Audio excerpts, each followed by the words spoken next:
Mesdames et messieurs, c'est un immense plaisir pour moi que de vous présenter la femme blanche la plus célèbre d'Afrique du Sud.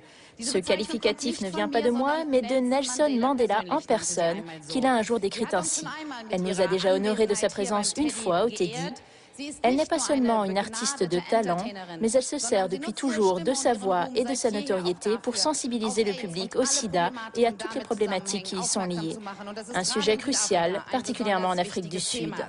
Mesdames et messieurs, accueillons ensemble la grande Evita Bezuidenhout. Evita Bezuidenhout, la femme blanche afrikaner dont Desmond Tutu aussi avait dit que c'était la femme blanche la plus connue d'Afrique et qui était d'ailleurs présente au Teddy il y a 3 ans et qui a eu droit à une standing ovation pour son numéro très politique.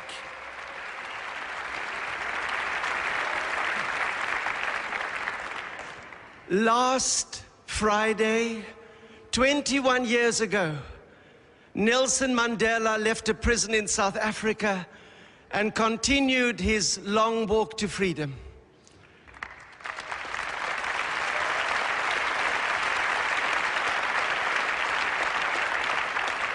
Last week, 7 days ago, last Friday, Hosni Mubarak left the presidency of Egypt and started his long walk to The Hague.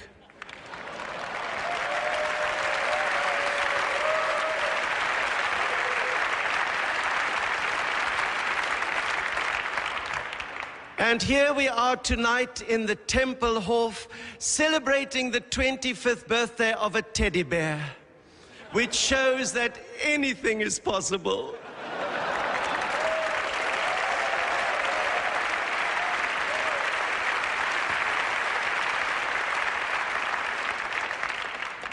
They call me the most famous white woman in South Africa, which is very sweet, but not quite true.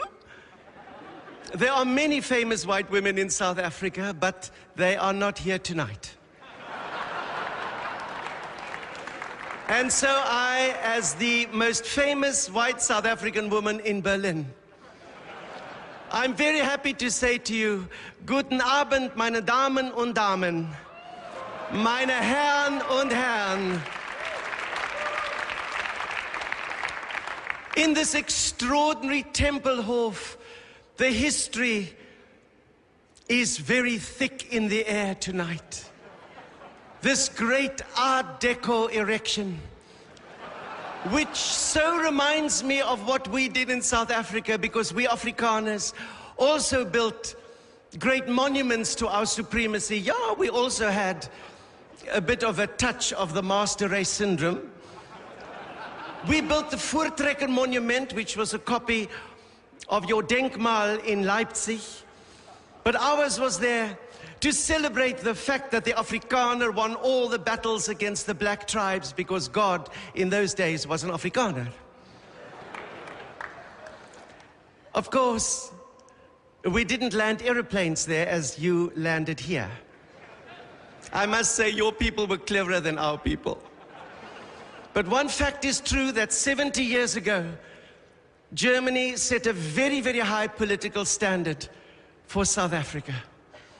It would have taken us Afrikaners a long time before we had killed 6 million blacks. But today we are in a democracy in South Africa and a democracy in Germany. And the Voortrekker Monument is now a place where people come and have picnics, blacks and whites, sometimes even together.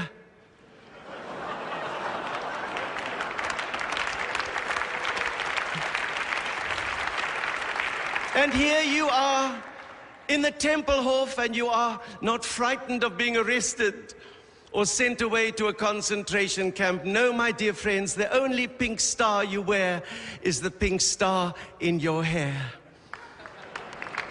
But I am no longer a politician. The job of a politician today is very difficult. You have to have vision, you have to have passion, but also you have to have a good hairdresser and an honest university degree. Là, c'est une référence à l'actualité allemande de cette semaine où le ministre de la Défense est accusé d'avoir plagié une partie de sa thèse.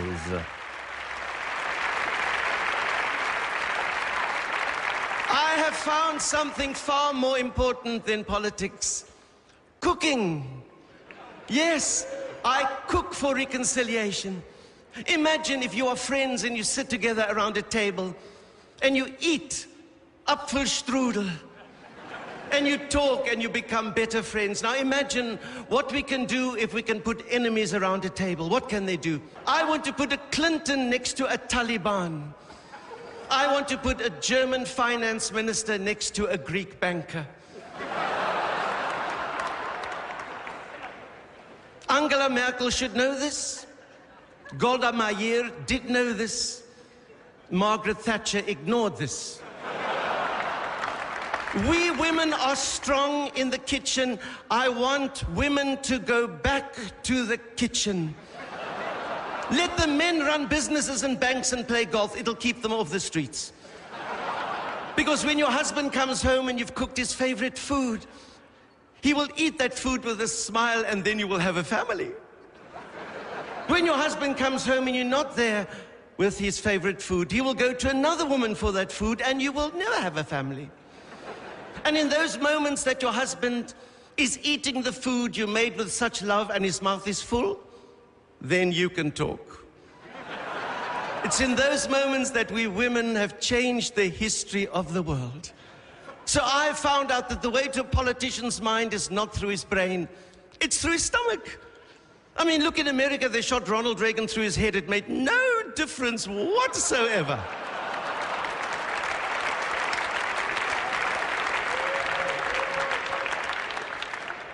And yet when Nelson Mandela was in jail for 27 years, we in South Africa did not know what he looked like. Because our politicians said, you may not see his picture, and we said, ja, baas. Our politicians said, you may not hear Mandela's voice, and we said, ja, mein Führer. I did not even know why Mandela was in jail. I thought he'd stolen a car. That's what happens when we allow politicians to hide their corruption behind words like secrecy and state security.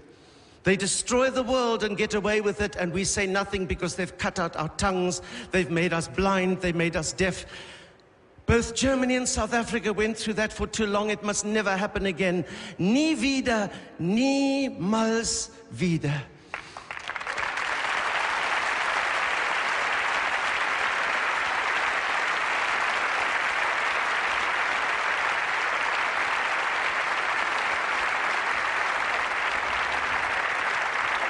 Freedom of speech means the freedom to speak.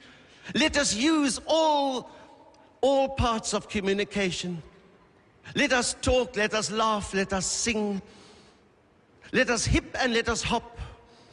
Let us tweet and Twitter.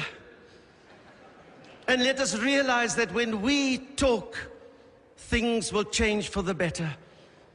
Look what happened to South Africa eventually, and to Germany, and recently to Egypt. If the people lead, the government must follow.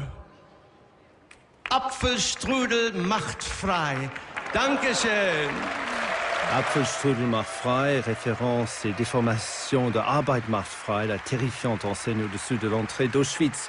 Et le fait que le Apfelstrudel est un dessert typiquement autrichien n'aura pas échappé non plus aux Berlinois ici à Templehof.